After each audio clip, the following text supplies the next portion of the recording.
মহরম একটি নাম, একটি মাস, একটি স্মৃতি, একটি ইতিহাস যার প্রতি পাতায় লেখা আছে রক্ত, ত্যাগ ও সত্যের অমোচনীয় গাথা। প্রতি বছর বিশ্বজুড়ে মুসলিম সমাজ এই মাস স্মরণ করে এক মহাকাব্যিক অধ্যায়, কারবালা।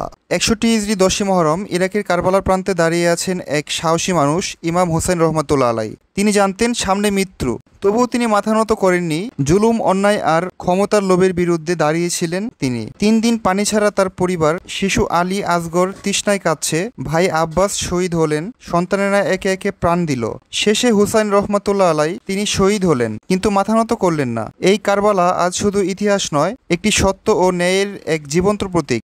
মূলত এর জন্যই এই দিনটিকে এত উৎসব মুখর পরিবেশ করে স্মরণ করে রাখার জন্য পালন করা হয় বাংলাদেশে।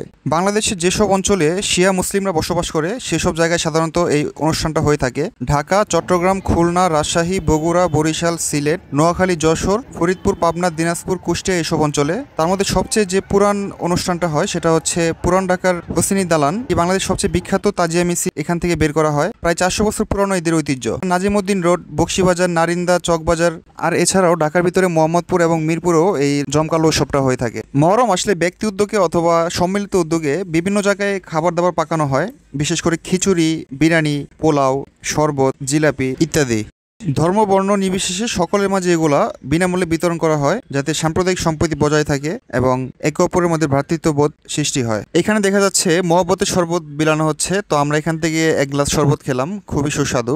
শরবত খেতে খেতে একটু সামনে গিয়ে দেখলাম এক ধরনের খেলা হচ্ছে, প্রদর্শনী খেলা। এখানে যে যত পারে সব ধরনের প্রদর্শনী খেলা দেখানো হয়, তলোয়ার প্রদর্শনী এবং এই গোল একটা কি যেন ঘোরাচ্ছে, এটার নাম আমি সঠিক জানি না। আপনারা যদি জানেন অবশ্যই কমেন্ট করে জানিয়ে দিবেন। যেটা ঘোরাচ্ছে এটার আগায় গোল গোল স্টিলের বল লাগানো, তো এগুলো যদি কারো মাথায় লাগে অবশ্যই ব্যথা পাবে। তো এই কারণে সবাই সরে যাচ্ছে যখন সামনে যাচ্ছে বারবার। এখানে একজনকে দেখা যাচ্ছে অগ্নিগোলা ঘোরাচ্ছে, কিন্তু সে নিজেই ভয় পাচ্ছে যে তার শরীরে এটা ছুটে আসে কিনা। সে হয়তো এবছর প্রথম ঘোরাচ্ছে এটা। এখনই একজনের গায়ে লাগিয়ে দিল। এই যে দেখুন কিভাবে লাগলো।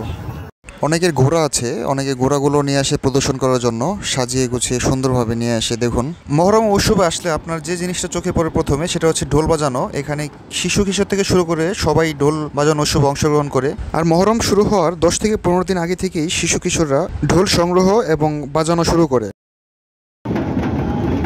তো বন্ধুরা, আজকে ভিডিও এ পর্যন্তই। যদি ভালো লাগে ভিডিও অবশ্যই শেয়ার করতে ভুলবেন না, আর ভালো লাগলে লাইক করে দিতে পারেন।